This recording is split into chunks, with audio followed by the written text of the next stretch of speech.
Rose's parents committed suicide in front of her, and overnight, she lost everything: her wealth, her parents, and her dignity. She had no choice but to live in her aunt's storage room. Her aunt, who was selfish and unsympathetic, not only poured cold water on her but also slapped her across the face, offering no kindness at all.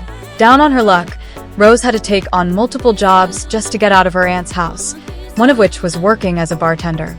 Unfortunately, she ran into some familiar rich second-generation people from her past.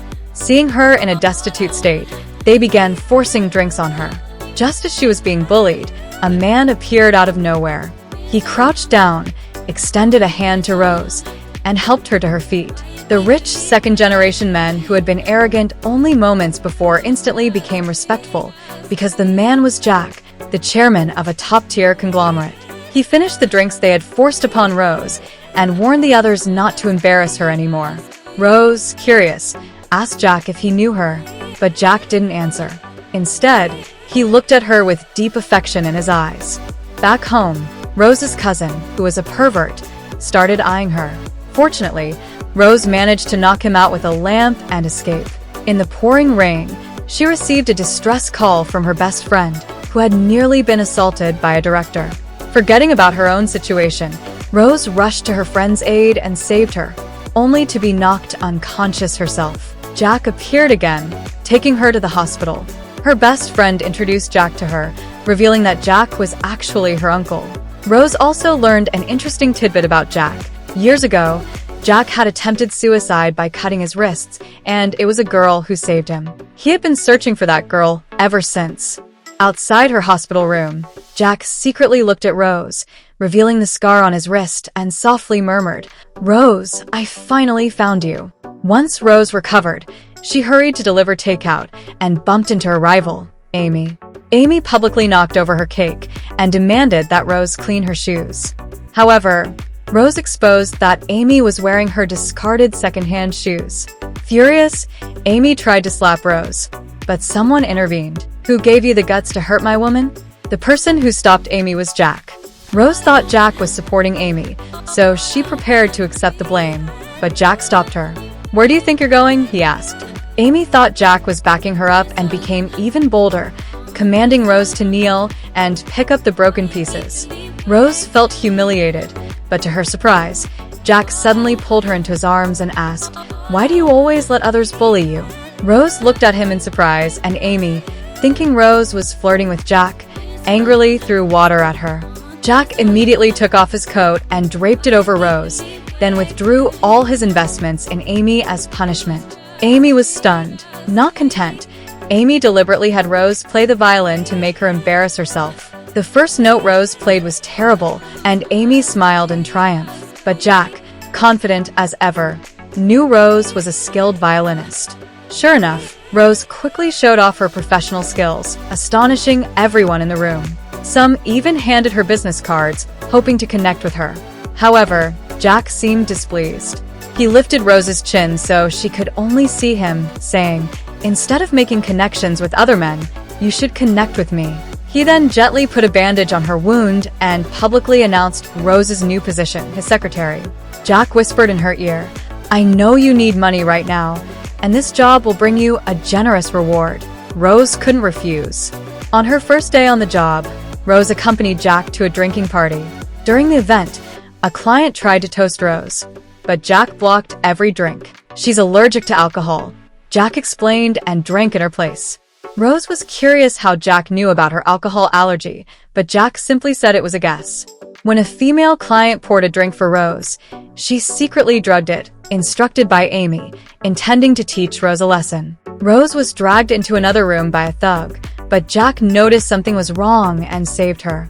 The drug took effect, and Rose ended up sitting on Jack's lap, pleading for help before kissing him. "Don't regret this when you wake up," Jack said, gazing at her deeply, before the two of them became entangled in passion. Afterward, when Rose woke up, she tried to escape, but Jack grabbed her and covered up the hickey on her neck. He also handed her a property transfer contract, offering her a house since she had been kicked out by her aunt. However, Rose was angry, not wanting to be seen as a woman who exchanged her body for favors. Jack, confused, offered her cash instead of the house, which only further irritated her, prompting her to leave his house. Jack pursued her, but found her getting into a client's car. It turned out the client had been secretly pursuing Rose, even sending flowers to Jack's office, making Jack furious, thinking Rose had slept with him and left for another man. However, moments later, Rose walked into Jack's office with a contract in hand. She had used the client's interest to secure the order. Jack, thinking she'd be happy, was surprised to find that he was still angry. Rose, puzzled, stormed out. The situation worsened when the client publicly confessed his feelings for Rose, which Jack witnessed. Enraged with jealousy, Jack exposed the client's past, embarrassing him. He grabbed the roses from Rose's hand with disdain, but Rose argued that he was trampling on someone's genuine feelings and expressed that she actually liked the flowers. Jack's heart ached, but he stubbornly wished them well before leaving. The client, thinking he had succeeded, tried to hug Rose, only to be rejected. Enraged, he joined forces with Rose's aunt to kidnap her. Fortunately, Jack returned just in time to save her. Her aunt, in a fit of rage, cursed Rose's deceased parents, reopening old wounds. Seeing Rose trembling, Jack no longer cared about his anger and tenderly pulled her into his arms. "Don't be afraid. I'll take care of the rest," he whispered. Jack mistakenly thought Rose had accepted the client's proposal, but when she denied it, he secretly felt relieved and adjusted his glasses. Rose then asked him why he kept helping her. Jack internally thought, "Because I want your love," but didn't have the courage to confess. A phone call interrupted their moment. It was Jack's grandfather, who had heard about Jack's relationship with Rose and asked about their connection. Fearing his grandfather might harm Rose, Jack lied, claiming she was just an insignificant woman. Rose overheard this and felt a sense of disappointment. The next day, Rose submitted her resignation, thinking Jack didn't need her as his secretary. Jack panicked and immediately begged her to stay and pretend to be his fiancé. In exchange, he promised to help her investigate the truth behind her parents' bankruptcy. Learning that her parents' death was suspicious, Rose agreed. Seeing Rose move up the social ladder, her greedy aunt plotted to blackmail Jack using her. But Rose bluntly told her that Jack didn't love her and that she was only using him. Jack overheard this and, angry, turned to leave. Little did he know, Rose immediately grabbed her aunt by the neck and warned her that if she tried to harm Jack, she would end them both. Furious, Jack drove fast, taking Rose home and throwing her onto the bed. Rose questioned what he wanted, and Jack grabbed her chin, saying, "I want to sleep with my fiancé. Is there a problem?" Rose reminded him that they only had a contract relationship, but Jack kissed her, silencing her protests. Rose, frustrated, bit him, only for Jack to knock her down onto the bed, asking, "Do you really hate me this much?" Seeing Rose turn her head away, Jack seemed to hear her answer and bitterly muttered, "Forget it," before letting her go. But then Rose pulled him back, straddled him, and said, "I don't hate you. On the contrary, I really like you." She didn't say it out loud, though, because she thought she didn't deserve Jack. Jack kissed her, and they tangled together in passion. The next morning, Jack handed Rose the truth about her parents' bankruptcy, but didn't tell her who was behind it. With the evidence in hand, Rose had hoped that she could rebuild her parents' company. To thank Jack, she cooked him a meal, but ended up burning her hand. Jack hurried to treat her injury, telling her not to thank anyone but to take care of herself. Rose couldn't control her emotions and asked him why he was so good to her. Jack, testing her, asked, "If I say I'm in love with you, would you accept me?" He added, "I'll give you everything you want." Rose didn't answer, and Jack assumed she didn't like him. He then said he was just joking, and both of them felt disappointed. However, the persistent Amy took the opportunity to kidnap Rose. From her, Rose learned that Jack had specifically returned to his home country to develop his career for her sake, which left her in complete shock. But Amy, seeking revenge, intended to kill Rose. Just then, Jack arrived and blocked the attack, only to collapse into Rose's arms. Upon hearing that Jack was willing to sacrifice his life for Rose, his grandfather nearly fainted in anger.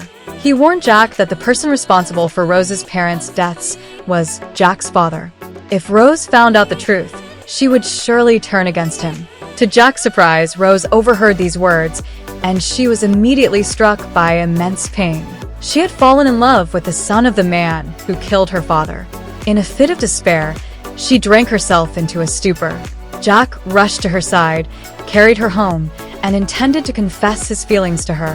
However, Rose was beyond listening and angrily accused him of being a liar. Meanwhile, Jack's grandfather was suddenly pushed over and fell into a vegetative state. The only people present were Jack's father and Rose.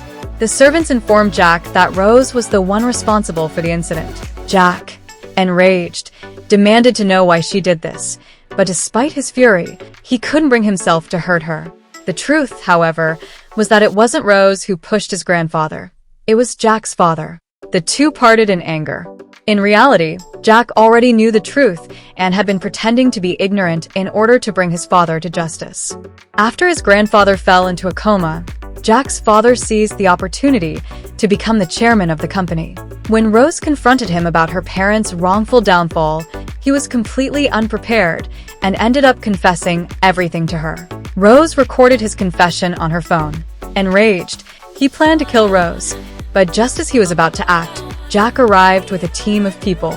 Jack demanded that his father let Rose go, and he was willing to give his father whatever he wanted in exchange. Rose couldn't understand why Jack cared so much about her, until Jack revealed the truth. Years ago, his father had abandoned him in a foreign country, and he nearly committed suicide. It was Rose who saved him. Over the course of 4 years in university, Jack had quietly followed Rose and had already fallen deeply in love with her. Upon learning the truth, Rose was deeply moved and began to cry.